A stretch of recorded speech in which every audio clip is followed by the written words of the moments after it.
এটা হচ্ছে বান্দরবনের বার্মিজ মার্কেট, বান্দরবন পার্বত্য জেলার বার্মিজ মার্কেট। বার্মিজ মার্কেটগুলো মূলত বার্মা বা মায়ানমারদের দ্বারা পরিচালিত হয়। বেশিরভাগ দোকানদারিরাই হচ্ছে লেডিস, মহিলা। ওনারা ওনাদের ওই ঐতিহ্যের পোশাকটি পরে থাকে এবং মুখে সাদা চন্দন মেখে থাকে। আমরা হাঁটি হাঁটি পাপা করে সম্মুখে একটি দোকানে হেলাল বার্মিজ স্টোরে প্রবেশ করিতেছি।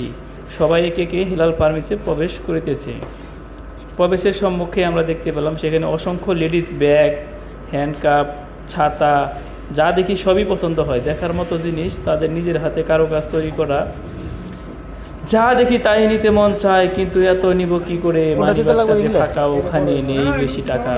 এখন নিতে হবে কিছু বাড়ির জন্য আচার, বাদাম। কিন্তু এই আচারগুলো যে যায় আমাদের সাভারের বিরুলিয়া থেকে, এটা দেখে মনে পেলাম বড় কষ্ট। এটা অরিজিনাল না বার্মিজ আচার। তারা নিজেরাও স্বীকার করলো এগুলো আমরা আনি সাভার থেকে। কি করার, এসেছি বান্দরবন, নিয়ে যেতে হবে আচার। ভাগ্যের কি পরিহার, বান্দরবন এসে নিয়ে গেলাম সাভারের আচার। এ হচ্ছে বাঁশকুড়ুল, খেতে অনেক সুস্বাদু, অনেকটাই পাহাড়ি খাবার বলা চলে এটাকে।